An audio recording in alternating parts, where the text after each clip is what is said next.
Welcome back to Dallas Weekly On Air in conjunction with DFWIRadio.com. That's local radio on a global scale. We are very fortunate to have Dr. Trevicia Williams with us tonight to kick off Minority Health Month. Dr. Williams, thank you so much for joining us. Thank you for inviting me. Absolutely. When you hear people talk about healthy relationships, they tend to think of romantic relationships as opposed to, say, parental relationships or even relationships between friends. And we wanted to kind of broaden that scope of what makes a healthy relationship. And we want to start with relationships between parents and kids. If we can talk about communication first, what would you say is the difference between effective communication versus non-effective communication between a parent and child?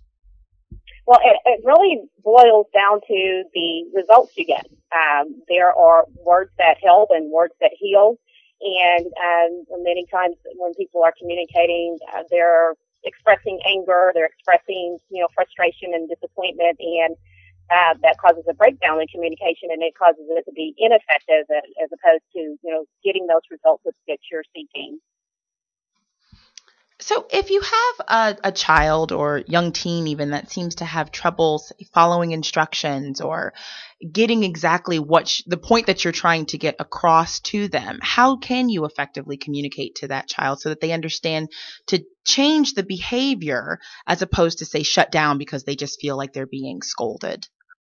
Right. Well, whether it's a child or you're talking about children or toddlers or teenagers or somewhere in between, you can get your child to understand the importance of taking direction, by working on their listening skills and using appropriate reward and punishment to improve their behavior. Oftentimes, people communicate to be heard as opposed to communicating to be understood. And when it comes to a parent and child relationship, if you work on a reward and punishment system, it tends to work out fairly well in getting the child to do what you've asked them, he or she, to do. Where does the communication skills come from? A lot of times I feel like it's almost like jumping in the pool, in the deep end with a parent-child, especially if it's a new parent. I have no children, but I have friends with kids, and it seems very very easy to say like, oh yeah, well you could do this, you could do that, but isn't that like even the communication process a learned behavior? I'm sorry, I didn't totally understand.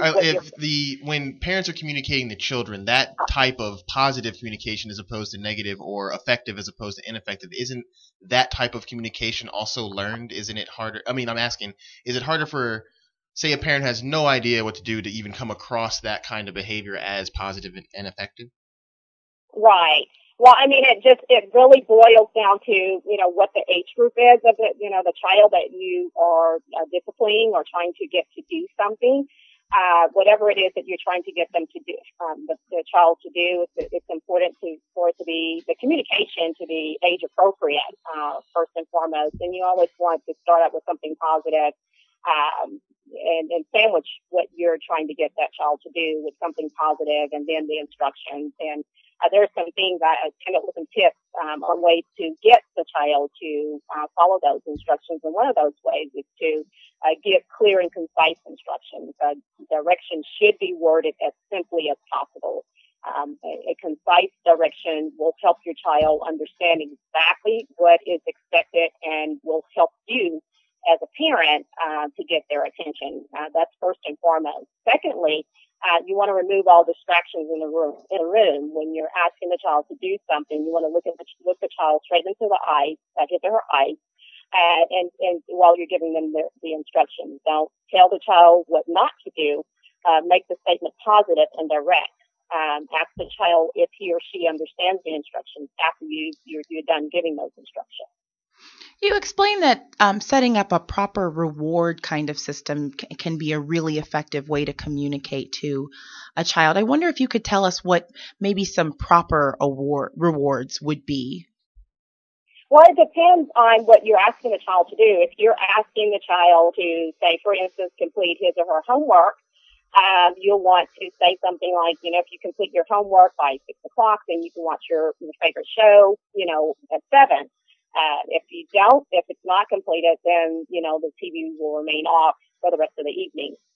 So that's kind of a reward and punishment type example, that you can do, you can put into place to kind of reinforce positive behavior. When is it appropriate age-wise to start giving responsibilities outside of, say, like you said, homework, things around the house that you can put responsibility on them for them to match that reward and system? Well, again, that does get into more specific expertise like child psychology, and I'm not a child psychologist, but I can say that, as soon as the child is able to understand instructions, you can start, giving them those responsibilities. And most children are able to understand instructions, and you can start implementing rewards and punishment systems, as early as 3. So I think that that's a good age to get started with them with that system.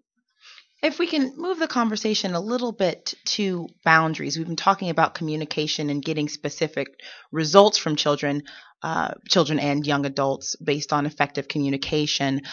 What are some signs that maybe a parent has passed from the parent zone to the friend zone when it comes to communication between a parent and a child? And why is it important to maintain that parent status, if you will? Well, you can still be amazingly, new research says that there are no conflicts between being a parent and being a friend. And a lot of parents are probably raising their brows right about now, but bear with me. A parent who is approachable, accessible, and has their child's best interest at heart grows a close bond with them. And you can set boundaries and have effective discipline because your child respects you enough to obey you. And then we get into, the styles of parenting, and that's where you start breaking down what's, permissible and what's not. But, first and foremost, your friendship, by being a friend to your child, your friendship is a caliber, higher and a layer deeper than those they have with their peers. It's a caliber higher because you bring with you knowledge, experience, wisdom, and mature decision-making ability. It's a layer deeper because you don't get jealous or competitive with your children, and you never abandon or betray them. So at that point, you're able to maintain discipline. Your kids benefit immensely from this friendship because it establishes a solid base of trust and respect between the two of you. And that's what's most important to children at the age, when they're becoming teen, tween teen, and when they're wanting to be more independent. It's still important to have that trust and respect there, and you're able to maintain that because you're remaining a friend, but you're also, being a parent at the same time. Does that cause confusion between parent and child sometimes with the I think I'm looking at it more of, I've seen that relationship kind of develop negatively, I would say, where the parent tries to be more of the friend than the parent in some sort of, maybe my child will respond to me more as an equal as opposed to an authority figure. Does that happen often, or are people finding a balance between the parent/friend relationship and how they deal with their children? And that's the operative word, balance. There is a balance between that close friendship and discipline. Number one, you don't want to become permissive. Effective parents set boundaries, and permissive ones erase those boundaries. Like, for instance, you don't want to hang out with them on Saturday night, giggling, about their boyfriends, using their slang, dressing like them, doing what they're doing and saying what they're saying. You want to be trying to be hip and cool with them, so to speak. You also, you don't want to share inappropriate, intimate details about your life with them, just to try to get close to them. Another thing is, you don't want to give them, you don't give into them so that they will like you. And lastly, a parent who is also a friend keeps the boundaries crisp and clear, that you let your child know and feel that you're there with them for the long haul. So that's the operative word is balance. It's so interesting that you bring up this kind of balance. I actually have many people in my life now who I've seen that have had that from the time that they were young, and now that they're adults, they don't have a problem sharing with their parents now, and maybe even getting a little bit deeper on a personal level because they are adults. But I do wonder if you have this balance as a parent and you have a child who does feel comfortable enough to bring certain information to you, how do you effectively communicate with your child if they bring you information that you think is inappropriate for them? If it's something that maybe they picked up at school and talking to kids, and they come to you and they want to share with you because they have that balance that you spoke about, but you recognize that this is not something that they should necessarily be talking about or maybe have been exposed to. How can you effectively communicate that without being overbearing, but also without being permissive? Well, it's just important to exercise understanding. I mean, you want your child, that's the whole purpose. You're maintaining this balance between being a friend and being a parent, is that you want them to be comfortable enough with you to come to you and express, the feelings and their concerns. And of course, you're still going to be a parent when it comes to giving them advice and, guiding them in the right direction. That's when you put that parent hat back on and you step into those shoes and make sure that they get the proper guidance concerning whatever issue that they brought to you, whether it's something that's inappropriate or not. Okay. Let's talk a little bit about allowing a child to become an adult, if you will, this transition between child, young adult into adult, whether it's going off to college or transitioning into the workforce and moving out of the house. Having a child leave the nest can be a very difficult circumstance for parents. And I wonder how a parent can healthily change the way that they communicate with their children into adulthood, maybe ways that they can communicate with them as they're making that transition out of the home, but wanting to make sure that they know that the lines of communication are open and solid. Yeah, that's a big deal. It really is. It's a big deal for, I was just coaching someone the other day who has a son that's away from home. He's become a parent and, she's having a difficult time transitioning from, being the parent, motherly, hovering, caring, nurturing, that kind of role to being, an advisor. Is what the parent ends up transitioning into, is a role of being an advisor in the child's life. And there's so many things, so many ways that parents can transition into that role without and still feel needed, because it's a whole new process for the parent. They're having to learn, their new role and how much a child does and does not need them. So it is very difficult, and there's some things. There's some ways that you would address, situations with that child that's now an adult that you very differently from the way that you addressed it when they were at home as a child. You want to address the situation or whatever issue that they're having from the perspective as an advisor. For instance. I know that you were looking at several options concerning this issue or this topic, but, have you considered, this or that, because ultimately it's their decision. And, it's just important for, the parent to understand that, they're now an advisor. They're still important and they can still have a healthy relationship with that child. It's just that it's important to understand, how to structure, questions and responses to whatever is going on with that child and whatever is going on with that child. There are so many transitions that a human being goes through in his or her lifetime, let alone taking that human being and coupling it with this nurturing aspect of a parent, from baby to toddler, from toddler to young child to tween, now that we even have a category that's between teen and child. That's actually new to me. What are some important aspects of these transitions that parents should know when it comes to communication? Please take your time to address each age group, because I know, like you were saying, it really does depend on what part of the transition you're in.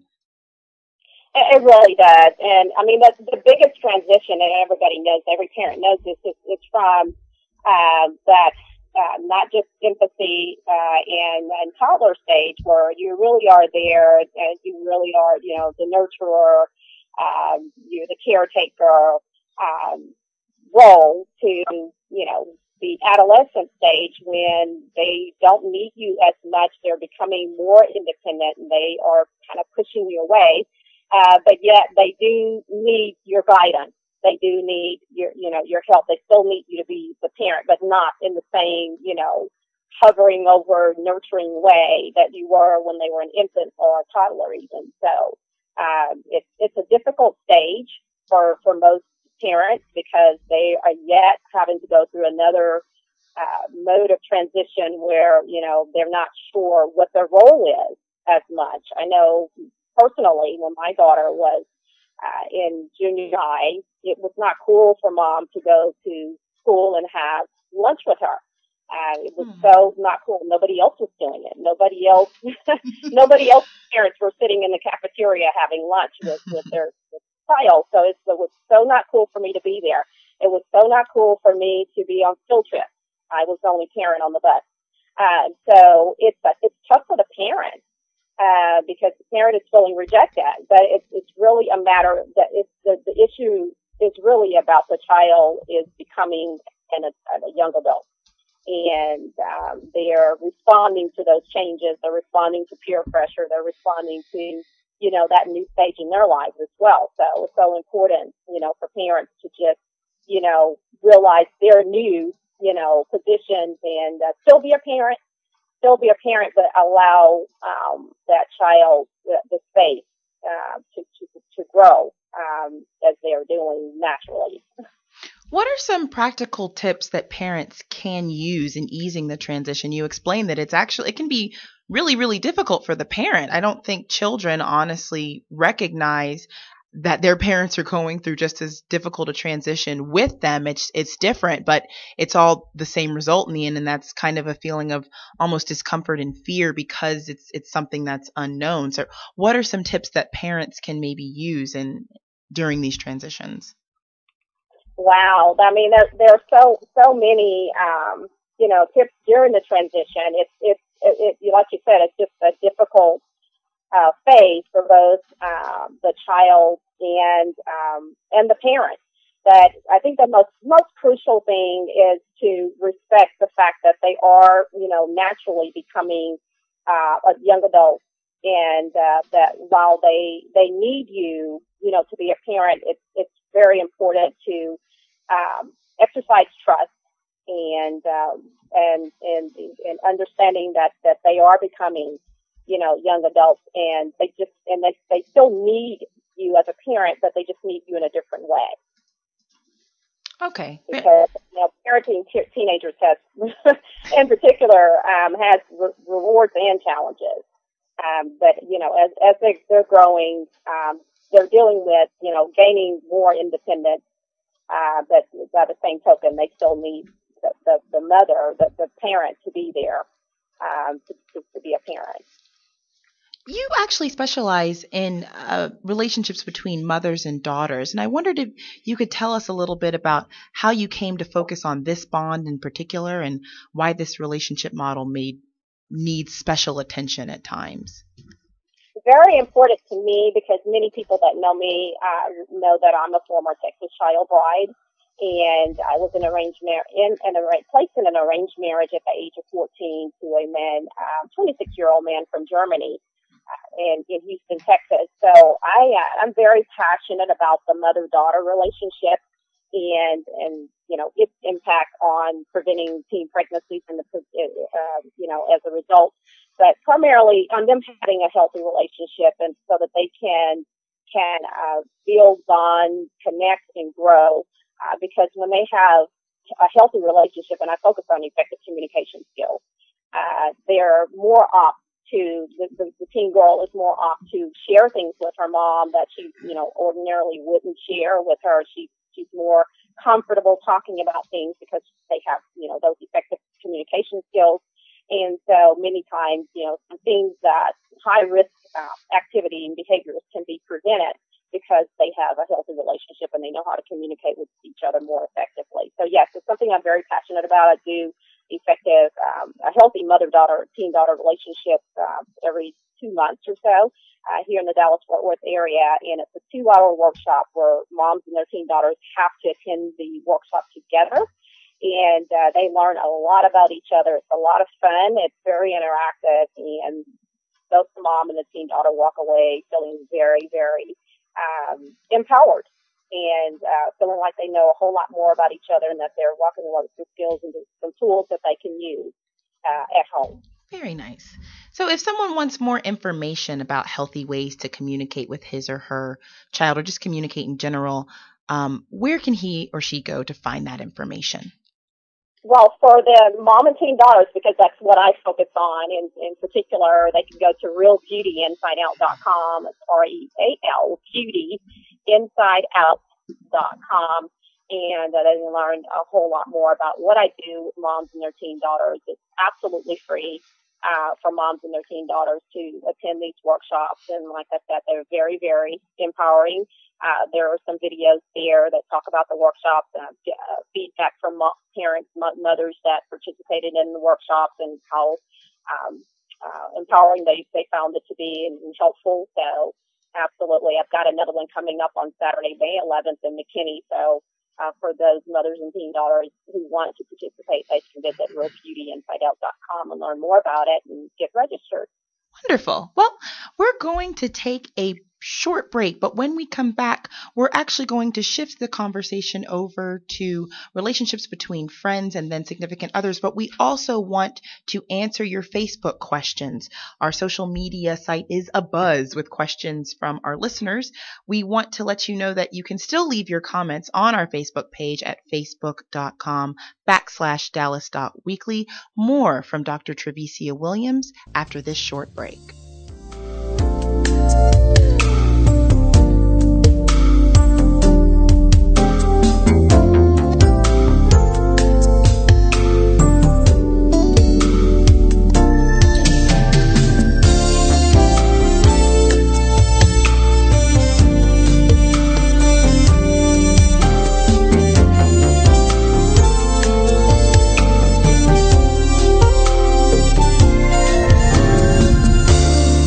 Just take some time.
are back with the distinct honor of being able to speak with Dr. Trevicia Williams. We want to take the time to open up our social media outlets, facebook.com/Dallas.weekly, or send us a tweet at Dallas Weekly. We have our first Facebook question that states, since parenting isn't usually taught in school, and many people grow up in households where effective parenting has not taken place, how do you see this issue of creating healthy child-parent relationships getting better? Do you see it getting better? I do. I see it getting better just based on the interactions that I'm having and feedback that I'm getting from the Healthy Mother-Teen-Daughter Relationship Workshops that I offer for free. It's a show, it's a sign to me that parents do care and they are reaching out for help to make sure that they do have that healthy relationship through effective communication skills with their teen daughters. So it absolutely is getting better, and I think a lot of it's driven because of the new social media world that we live in and all the mediums of communication that teens have with the world. So parents are trying to gain more control and more leverage, and so that they can have healthier relationships. So absolutely, I think it is getting better. I have a question that sort of piggybacks off that. Do you think there's a place inside schools, like maybe PTA associations, sort of taking this and promoting it, workshops like yours and others to sort of engage parents that are, raising kids in high school or middle school and going through those transition periods? Is there a place that a school can play to sort of, help connect those dots for parents that don't necessarily know? Well, I think that it would be a great thing for schools to implement, programs that, address effective communication skills in particular between parents and their children. But I haven't seen that. I can't say that I personally know of any. But I work with the different school districts here locally in the Dallas-Fort Worth area, Dallas ISD, Frisco, Plano. Anytime I'm having a workshop, the surrounding school districts know about it so that they can send their mothers and teen daughter population to the workshop. So that's something that I've personally taken on myself to work with the community to in the local school districts to make sure that moms and teen daughters have access. And it is much appreciated. We also want everyone to know that the event that Dr. Williams spoke about will also be posted on our Facebook page, as well as our website, www.dallasweekly.com, and any other ventures that she does with respect to mother-daughter relationships. We have another Facebook question that asks, how permissive is too permissive when dealing with freedom for teens in high school? Well, it goes back to what I was saying earlier about, not overstepping those boundaries. Well, you're having that balance between, being a parent and also, being a friend. And so I think that anytime you overstep those boundaries of being, the parent and the friend in terms of, like I said, partying with your child, allowing, unacceptable conversations about, intimacy, just different things that you wouldn't have conversations or interactions that you wouldn't have with your child, as a parent-child relationship. As far as a parent-child relationship is concerned, then I think that's where you're overstepping those boundaries and you're becoming too permissive. This is another, we've got a lot of Facebook questions. We're going to try to get to them all, as well as move on to our next segment. But we have, how can a person be sure that they are doing as much to listen as they do to be heard? Is healthy communication always 50-50, or can both parties have unique specialties? Good question. Great question, actually. Well, I personally and professionally operate from the biblical principles in all of your get understanding. I also love Dr. Stephen Covey's 7 Habits of Highly Effective People. The 5th habit is speak first to understand and then to be understood. So what I have found in my experience, professional experience, is that most people communicate to be heard as communicating to be understood. And there's a really big difference between the two, because when you're communicating to be heard, there's no way that you could possibly understand where the other party's coming from, which is crucial to get, to resolving the issue altogether. So it's very important to listen to understand first and foremost. And then once you've heard that person out, then you want to, speak your side of the story, so that in hopes of being understood. Okay. We have another Facebook question. How do I communicate the importance of my mother's role in my life as I approach 30 and gain more independence? So this is a daughter who's actually concerned about her mother during her transition, as we spoke. Communicating with her mother. Right. Yeah. Well, I mean, that's a tough stage, and I applaud her because I'm dealing with, people who are just in the opposite, position. They are trying to get their children to, have that healthy relationship, at least, call from time to time, for example, and not be so consumed with the life that they have, at the age that they are at this time. So that they are still nurturing that relationship, and they're still maintaining a, healthy, good relationship. So it depends on, unfortunately, I'm not privy to the details of her experience, so I'm not able to, wholly respond to that. But I just think that it's important to maintain those lines of communication, with mom, and there's so many ways to do that nowadays. But again, without me knowing the details, because it sounds like there's something more there, that would, that would impact my response. So if she wants to send me a personal, inbox me, my contact information. It's also there on Dallas Weekly, Facebook, Dr. Trevicia Williams, or, TreviciaWilliams.com. There's a contact us form that you can fill out. If she wants to personally reach out to me, then I'm happy to answer her question. Do you find that there's a lot of confusion, or maybe some murky areas when it comes to adults trying to connect with their parents, or even just the communication style? Because as we've grown in our sort of knowledge of psychology and relationships over the years, which I think is pretty decent. We could go some further else, but it seems as though there was a lot less of the talks about, mother-daughter, father-son, interpersonal friendship, and all the types of relationships we've sort of defined over the past few decades. Do you have any do you see people, like maybe for example a 30-year-old woman saying that she wants to connect with her mother, or just a 30-year-old person saying they want to connect with their parent? Is there a lot of that happening in your field, or have you seen that? Yeah. It's interesting. That's an interesting question, because actually I in recent times have talked to people who are very concerned, women in particular, very, adult women in particular, who are very concerned about their relationship with their mothers, their biological mothers, or their step parents, or what have you. And for some reason, there was some disconnect, and it always goes back to communication.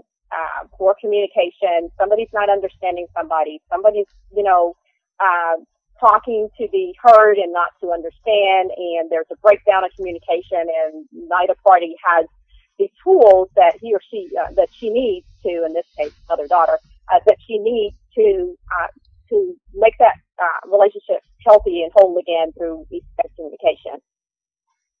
Okay. Also, since we're talking about the inner communication sense of child and parent, is there some kind of, I shouldn't even say some kind of, have you seen that there's a difference between, for example, like siblings and their parents as they address their parents according to like sibling hierarchy? I've heard places where, actually I had a friend who has a big family, and one day we were joking with her, and she said that she was yelling at us, and we were like, yo, why are you yelling? Like, we're all in the room, why are you yelling? And she was like, well, in order for me to ever be heard, I always had to physically yell, literally to yell, because my family was so big and I was never heard. So when we started to see her with her family, we noticed that she was always the loudest, obviously, but she was always yelling at her parents. Like, didn't matter what it was. I need a juice, or hey, did y'all see this? Like, why are you like always yelling? But now that you said that, this whole how we deal with it, do you see that sibling relationship can begin to define your relationship with your parents or even other people around you and how you deal with other folks? Well, that's interesting as well, because that's one of the things I say. That's one of the reasons I'm so passionate about the mother and teen daughter healthy relationships, because, one of the things I tell mothers in particular is that relationship, that criminal relationship, shapes the relationship that daughter will have over the course of her life. It will affect every relationship she will ever have for the rest of her life. So the way that relationship is handled is very important.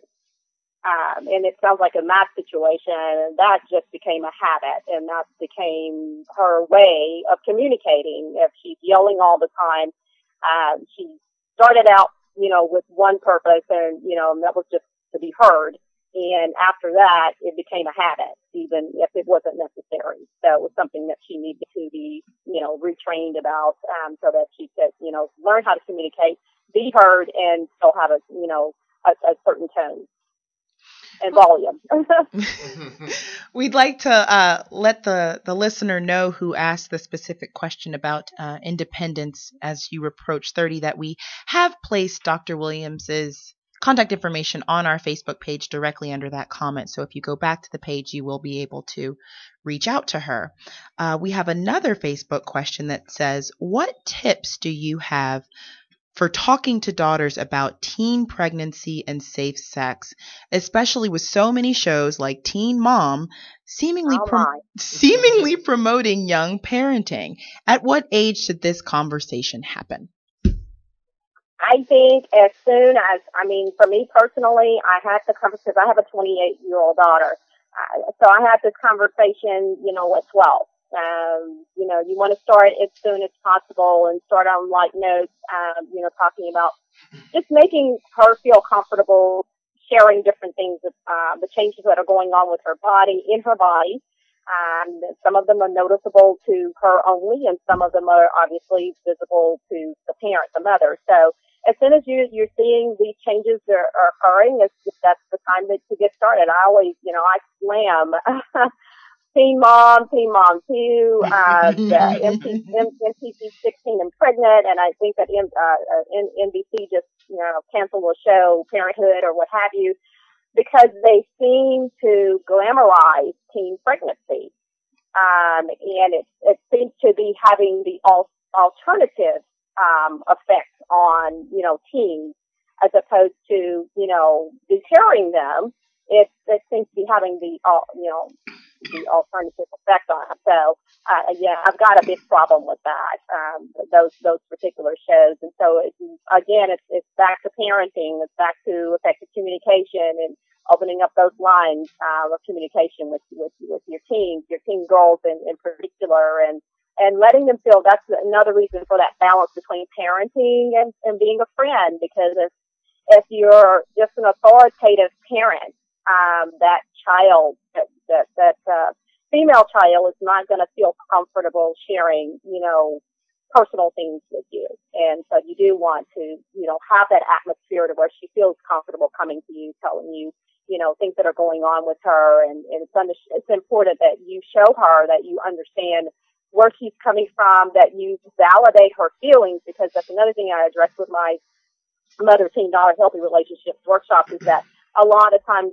moms, because we are protective and we are parents, and that's just natural, for us to be that way. But by the same token, it's so important for that child to understand that you understand her, and that you understand that what she's feeling is normal, it's natural. It's not, some abnormal activity that's going on with her.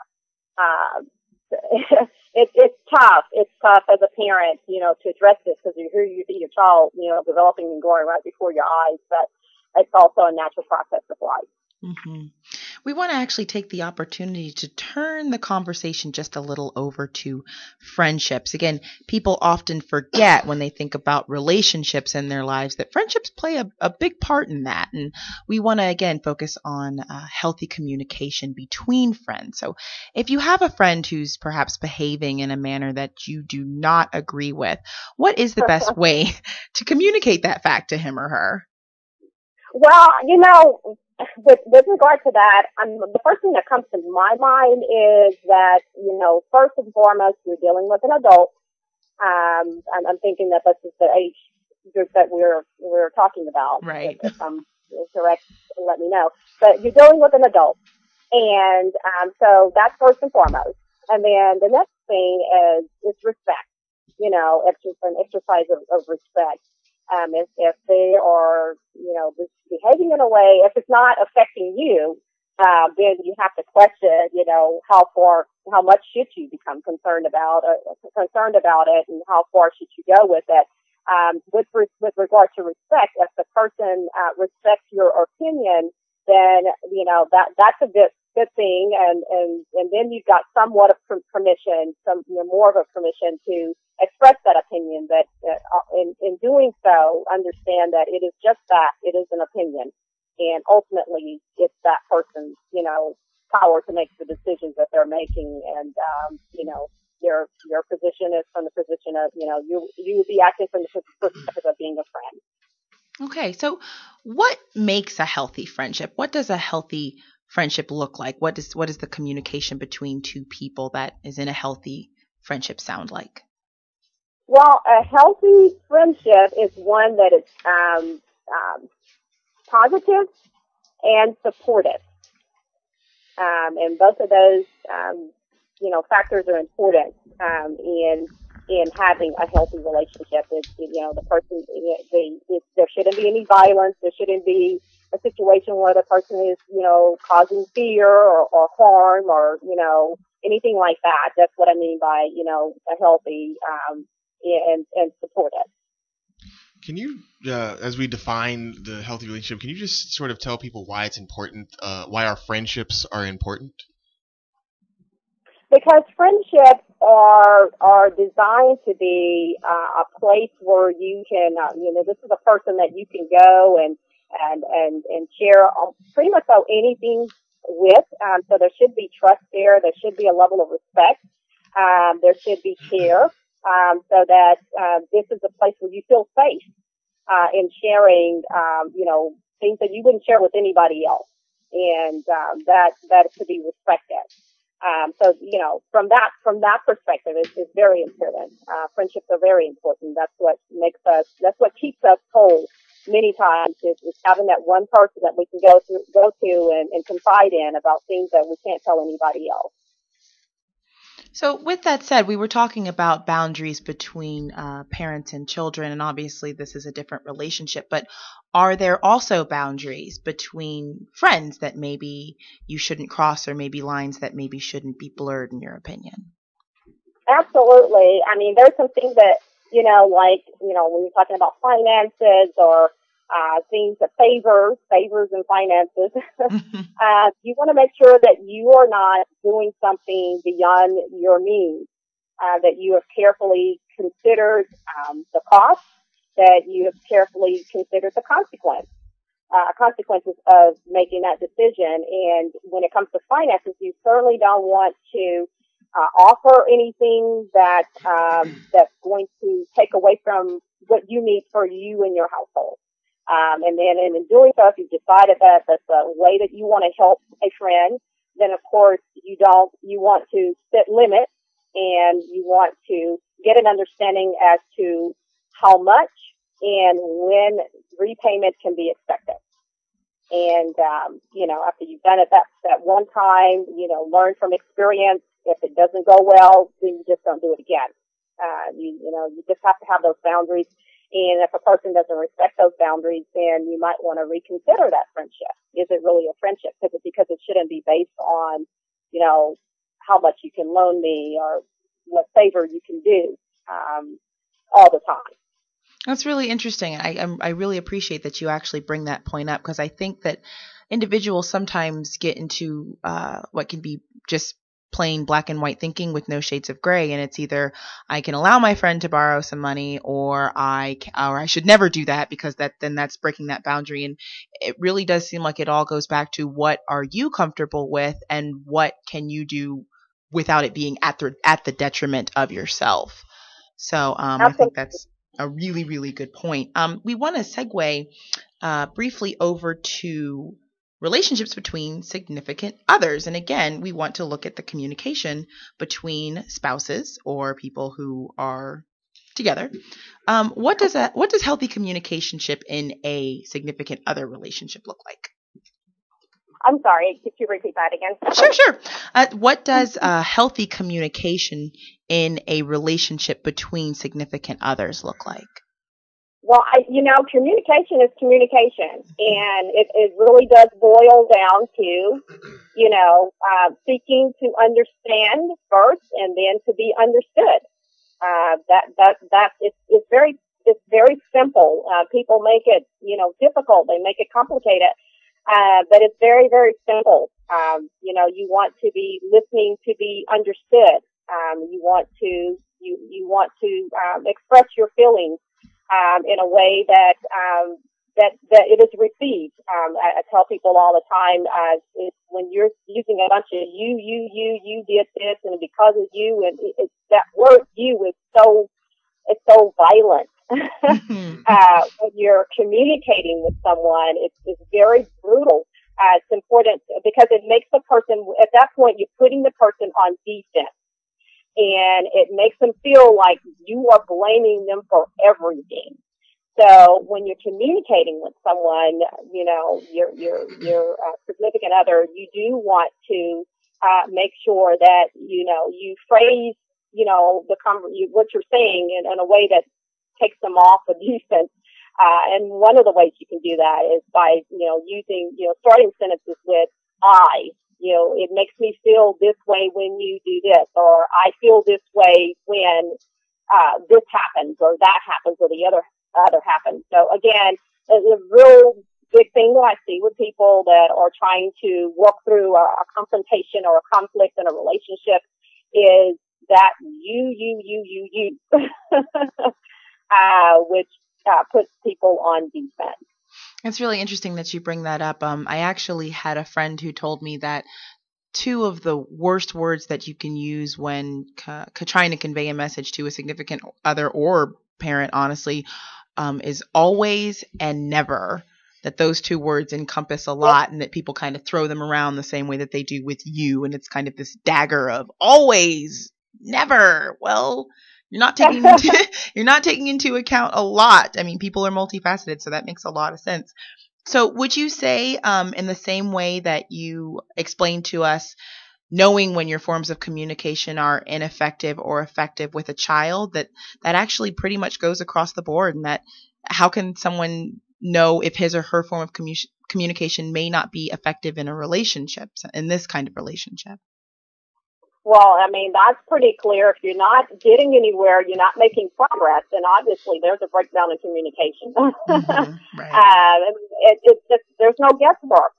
You're not making progress. You're not getting an understanding. When you're not making progress and you're not getting an understanding, you're not being understood, then that means that the communication is poor. And another reason that the communication is poor is not only, the you, the blame game, but also, when people get mad, they talk about everything that person's done over the past year or two. Mm-hmm. As opposed to sticking with that particular situation, sticking to one issue and getting an understanding about that one issue. Instead of, it's a build up of everything that's ever happened, which makes it extremely difficult to get an understanding. Mm. I want to actually move forward to talk a little bit about something that can often flare up in romantic relationships, and that's insecurity. And I'm just wondering if a person is feeling insecure or untrusting about what someone might be communicating to them in a relationship, how should he or she handle that feeling? Dealing with insecurities aren't easy. Let's just face that. But sometimes upon further exploration, an individual will discover one of two things. Number one, that there are valid reasons for the insecurity. Or number two, there are some issues concerning self that need to be addressed. So some things that to consider are explore why you're feeling insecure and what you can do about those insecure feelings. The second thing that you can do is talk it over with your significant other. If they never know these things that you're feeling insecure about, there's nothing that they can do about it. They can't help. And be honest about the relationship. Actions speak louder than words. So if you are insecure because of how your significant other is acting towards you, then that's something that you want to explore and you want to talk about with him or her. So again, it's the big key to all healthy relationships: effective communication. You can't regret effectively communicating, but if you never communicate with your significant other about what's bothering you and your insecurities, it makes it harder for that relationship to grow. Wonderful. And in wrapping up, I wonder if we've explained to our listeners that if you can get to our Facebook page, if you can get to our website, that we can you can find contact information for Dr. Williams there. But can you give us a little information for those people who are frantically writing down where they can maybe come back and reach you, where you can be reached? Absolutely. Well, my first name is Trevicia, and then a lot of people kind of, mix it up a little bit, but it's Dr. Trevicia Williams. You can visit me on the web at www.trevicia, that's T as in Tom, R as in Rabbit, EVICIA, Williams with an S.com. I'm offering a free growth strategy evaluation for a limited time, so make sure you complete that if you want help on your next success level. That's really what I deal with people about, is getting to their next level of success. Also, you can follow me on Twitter at Dr. Trevicia for productivity tips, motivation, and inspiration every day. And, of course, Facebook, facebook.com /Dr. Trevicia Williams. Well, thank you so much. We also want to thank all of our listeners for listening in with us tonight. Remember that you can catch this podcast and many others by going to www.dfwiradio.com, clicking on the On Demand button, and scrolling down to Dallas Weekly On Air. You will find this and other shows from our archive there. Be sure also to pick up a copy of the Dallas Weekly on newsstands right now. We come out on Thursdays. You can also go to our website at www.dallasweekly.com. You can find us on our Facebook page at Facebook.com/Dallas.Weekly, as well as Twitter at Dallas Weekly, one word. Thank you again so much for listening tonight. Thank you, Dr. Williams, for being on the air with us. We hope to have you back on the air. Absolutely. Absolutely. I'd love it. This is Dallas Weekly On Air. I'm Elena Washington with co-host Patrick Washington and David Bonifay. David, did you have an announcement before we left? I was just going to invite the audience back next week. We will be joined by Lewis Flanagan, with our Sports Minute. We got a lot to talk about: Rangers and Mavericks. Mavericks still chasing playoff spot, and Rangers just starting off. So join us next week for that. Yes, we did have a hiatus on sports to talk about the controversial DOMA case, but sports will be back next week. Again, thank you all for listening to us. Join us again next week, Monday from 7 to 9 p.m.